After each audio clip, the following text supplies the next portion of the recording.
This might hurt. Haibane Renmei is a beautifully written story where we follow the day-to-day of these angel-like creatures called Haibane, who are reborn into this world that's kinda similar to our own. The Haibane coexist with the humans and the animals, and they all live peacefully in the land called Gri. There's no crime, no poverty, no fighting. It feels kinda utopian, like a heaven on earth almost. Except this definitely isn't heaven. When a Haibane is born into this world, they're given a name. That name is based on the only thing that they can remember, which is the dream they had while inside their cocoon. For example, Raka means falling, and Reki means small stones. Reki is somewhat of a mother figure for the young feathers in Old Home. She's there to guide them through every step of the way, from growing their wings to giving them their halo. Her job isn't easy at all, so of course she has her vices. But it wasn't always this way. When Reki was young, she had her own mother figure, Kuramori. Unlike any other Haibane, Reki's wings had black spots on them. This is basically a curse for Haibane, marking them as sin-bound. After learning the meaning of her black wings, Reki started to cut her feathers. These wings are a part of a Haibane's anatomy. They grow out from their backs in an excruciating process. So for a Haibane to cut their wings,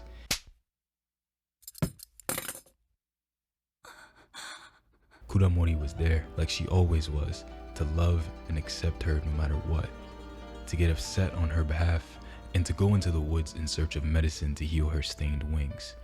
In typical motherly fashion, Kuramori neglected her own health and narrowly avoided death each time she went into the woods. Just beyond those woods is the wall that surrounds this land. Just touching the wall can leave a Haibane fatally ill. So getting near it is extremely dangerous. In a world that gives you everything you could ever need, the consequences for disobeying the rules are harsh. But Kuramori did everything right. She helped Reki when no one else did. She would always say to Reki that she would never leave. So why is she gone now? Of all the times to leave this world, why now? Feeling abandoned and hopeless, Reki runs away from home. She meets Hyoko, a Haibane from the abandoned factory, and she tells him what happened. They decide that they're gonna go over the walls so she can see Kuramori again. Hyoko tries his best for Reki, climbing the wall to get a glimpse of the other side. But good Haibane don't go near the wall, let alone try to climb it. So he's punished severely, and Reki, since she didn't touch the wall herself, is left unharmed. She blames herself again. Her sorrow led to someone else going near the wall. He could have been killed, and it would all be her fault. So she vowed to herself to be a good Haibane, to not allow anyone else to get hurt on her behalf ever again. She would bear the burdens of her past alone, because anyone who tries to help ends up leaving. She can't lose anyone else. The only way to make sure of that is to never ask for help again, right?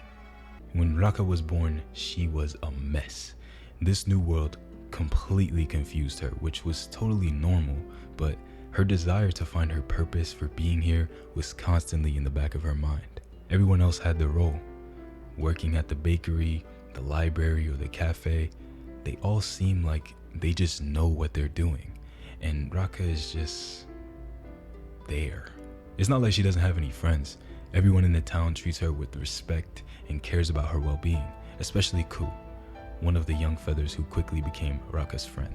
Ku was the perfect type of friend for Raka. She had such a bubbly, carefree personality, and she had this way of making it feel like everything was gonna be okay. I say was, because as soon as we got closer to her, she went beyond the wall too. Ku thanked Raka for everything.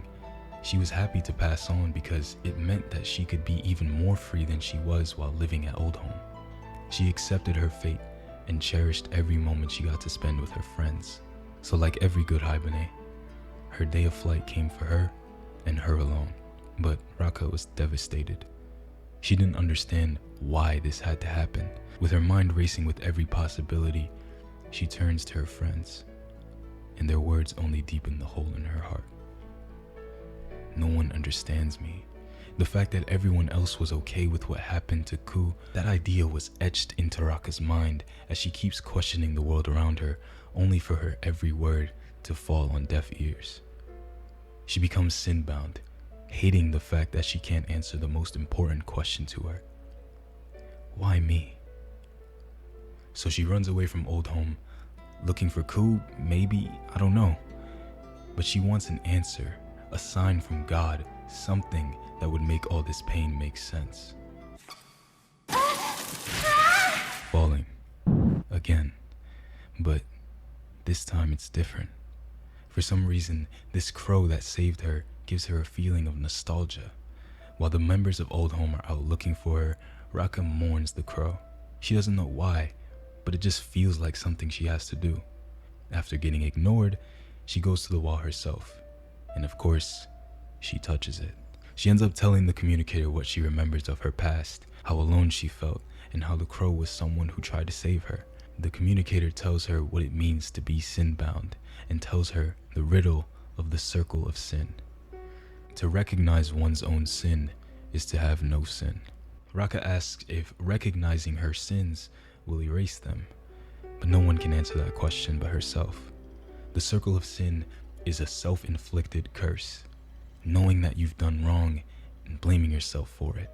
It's inescapable, as long as you believe that sin is a bad thing. And thinking that you have no sin is what makes you a true sinner. After all, we are all sinners. Feeling guilty for it won't make it any less real. So what's the answer to this riddle? How can we escape this circle of sin? Raka is bedridden as a natural consequence of touching the walls, but at the same time, she's no longer sin-bound. Reki asks the communicator how this was even possible, knowing that no answer would satisfy her. Time's running out for Reki as a Haibane. She laments how she can't leave the kids alone, and besides, the day of flight only comes to good Haibane, right? Before a Haibane leaves this world, they are given a name. That name is based on their true identity, who they're meant to be when they are forgiven.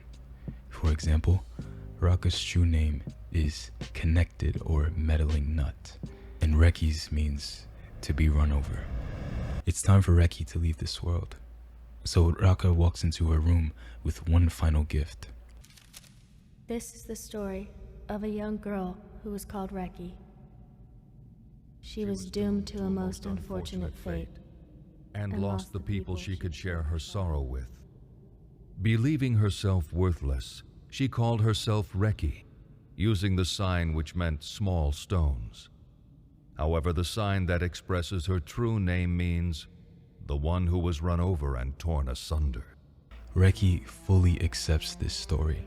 She starts replaying the events of her past, finally remembering her cocoon dream and explaining everything from this new perspective that she believes she's always had. There's no salvation for me. She tells Raka it was all an act.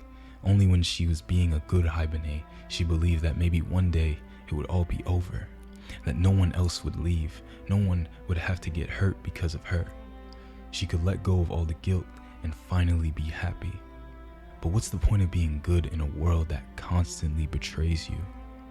Raka can't understand how she thinks this way, and she begs Reki to stop, to realize that she is a good Haibane. Raka knew that Reki was lying, but how can you save someone who doesn't want to be saved? Get out! Someone trapped in the circle of sin, Everyone leaves me eventually, only seeing the worst parts of themselves. but never be hurt again. If you're used to navigating in the dark, you probably don't think that you need a light. But a light doesn't just help you see in the dark. A light can ward off evil. It can give you warmth. Having a light gives you clarity. Sometimes the light might go out and you're left alone and scared. But don't be afraid to scream at the top of your lungs for help. Because we're all sinners.